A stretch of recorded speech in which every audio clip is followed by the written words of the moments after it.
let's move on to our next game, and it's one that has a lot of Manchester United fans very concerned about the potential outcome. Is Man United welcoming Brighton and Hove Albion? Probably I can say the only team to have done a double on Man United last season, right? Yeah, I think so. Yes, I think they were the only team to do a double. Yeah. Comfortable double. Comfortable double, yeah. 2-1 and 1-0. Yeah, so Brighton, they traveled to Old Trafford. Man United have had a lot to deal with in the last month. Yeah. Off the field matters, on the field problems, manager and players are beefing. It's chaos at Old Trafford, yeah, and Brighton are showing up at a very bad time for Manchester United. Yeah, it could be one of those days that the camera will be on Ten Hag, and there's nothing he can do. We saw it against Liverpool last season. We saw it a couple of seasons with Ole at Liverpool as well. It's just one of those games where United need to they just need to get by, in the sense that don't give away silly goals. Just stay in the game. Don't concede. Brighton have quality all over the pitch, and the fact that Ansu Fati has come to add to the attacking talent that they've got is very, very worrying. Man United, I heard Amrabat is not available. No, Amrabat is not available. Well, like the next month, I think. Mason Mount I think he is should coming be back back in from a an few injury. weeks. Jaden, Sancho. Jed is out training by himself these days. Anthony. You know the funny thing? They could have Maguire and Evans starting in defense. So it's quite concerning for United that even after getting all these players in there, there's still a lot of quality lacking. And in terms of their outputs, forward line, it hasn't been great. We saw bits of Højlund against Arsenal where everyone thought he can do something. But how can he do something if the foundation isn't solid? So Casemiro with Eriksen. Eriksen was one of United's best players. Better players, it's true, against Arsenal. However, I think on the offense, but defensively, he was really poor. So that's United's big concern. And you're playing a team that's rapid. They're very direct. They're fluid going forward. So United have a lot of work to do if they want to get something out of this game. But a key thing for United as well is the fact that they're playing at home. We saw what happened against Wolves. They got by. One goal. Brighton aren't Wolves. I'm coming.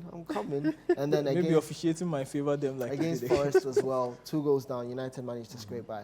So I'm just assuming or believing that as they are at home, United can get by. They can scrape by with the draw. But these teams, whenever they've met, there's never been a draw.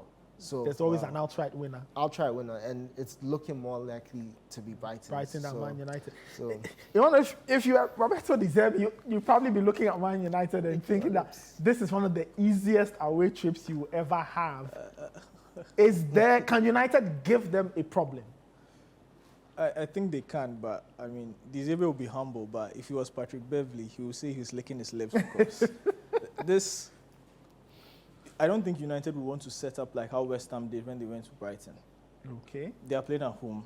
It's the theatre of dreams. They would want to dominate the game. They would want to show who's But what boss if here. playing on the break is what will save them on the day? I mean, if you look at how the personnel United has versus the personnel Brighton has and the way things are currently going, you'd want to give Brighton the ball, let them play. I mean, United, for the past, let's say, 3 or 4 years, were one of the best counter-attacking teams. Under Ole, to a large extent, even under Ten Hag, I think they are more counter-attacking than a possession-based team.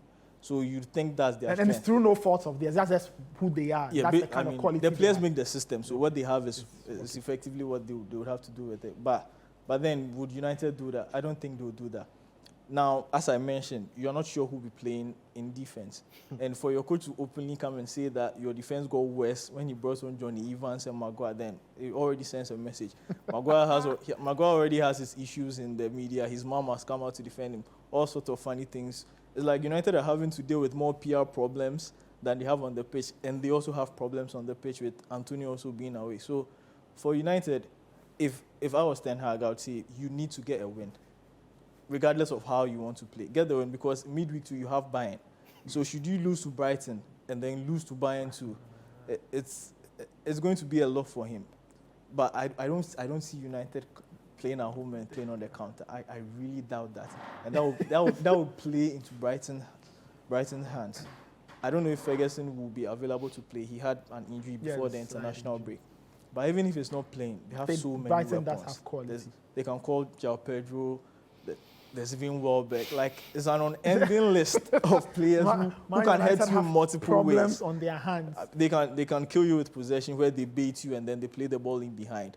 They can give the ball to their wingers. Mitoma can take on 3 or 4 players. So they can kill you with individual brilliance, and as a team also, tactically, they can tear you apart. So for United, they will need to be extremely careful.